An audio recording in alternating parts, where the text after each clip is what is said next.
On a dreary morning in Washington, D.C., layers of donated clothes keep them warm. All they have resides at their feet or in their arms. Finding shelter and food defines their day. Dawood Proctor knows this struggle all too well. I mean, I see people come past and laugh at the homeless and you know, might look down on them, but if you really look at it, a lot of people ain't number one step away from being this way.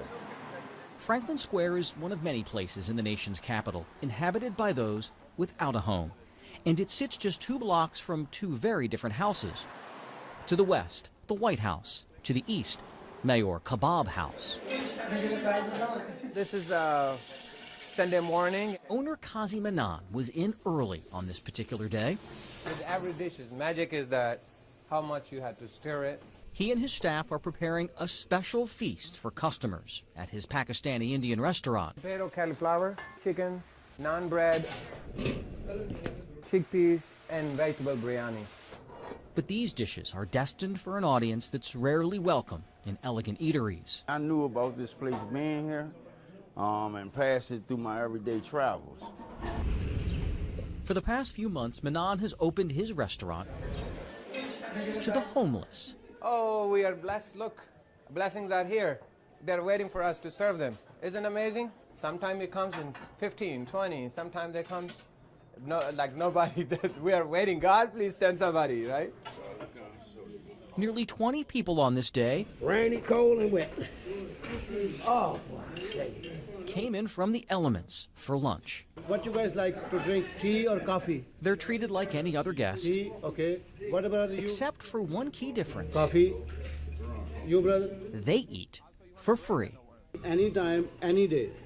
Restaurant is open. You are most welcome. You are most welcome. You are our guest, just like other people. Anything you like with the menu or with the buffet, you're most welcome, eat free. Yes, it's shocking to me because I didn't think it was brothers out there that really cared for us to, you know, to help support the needs of the homeless. He won without rice. Give him a tandoori chicken. Give him a potato cauliflower, and give him. You want bread? So we appreciate this guy right here bringing us down to eat, because sometimes on Sundays it's slow. Well, sometimes we got to go around and beg, or sometimes, you know, we get a cup and try to make money to try to find ourselves way out to eat, trying to survive out here. You guys are the most important guests for me. Manan's boundless optimism and love of food was not cultivated at a high-profile culinary institute. A lot of ginger and garlic paste. His desire to provide stems from a painful uncertainty that defined his childhood.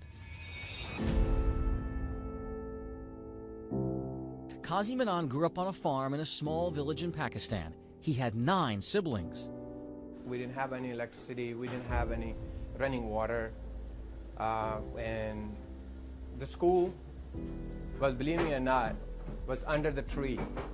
My elementary school, we didn't have a building. I studied under the tree. When the rains, really hard rains start, teachers say go home because there is no building. To support his family, he went to work at 12 selling ice. The best school was 4 miles away, so that's how far he walked to get a formal education.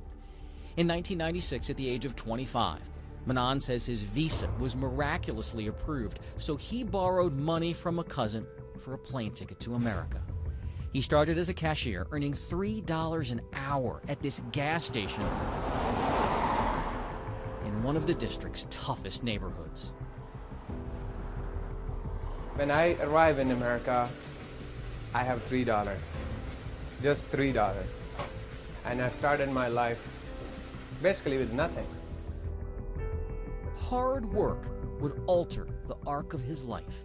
He says he worked double shifts, then multiple jobs. He saved up enough money to buy 1 limousine. The idea that a kid who came from nothing could one day drive the rich and powerful around in luxury inspired him even more. 1 limo turned into a fleet of vehicles. His business flourished enough that some 20 years later, he opened his own restaurant. That's called American dream. You know, this is the only country where you say American dream, not in any other country. Wow. So yeah, he kind of understands. That's a good thing. Now that makes sense now? Yeah, it makes sense now. That makes a lot of sense. He was blessed to obtain things through his struggle, and it's not, he didn't never give up. But to fully understand this man, you should know one more thing. I love to prepare this food for a homeless shelter. Every Sunday, he makes extra food and delivers it himself to those in need in another part of the city. Come and try. Manan connected a few months ago on social media with volunteers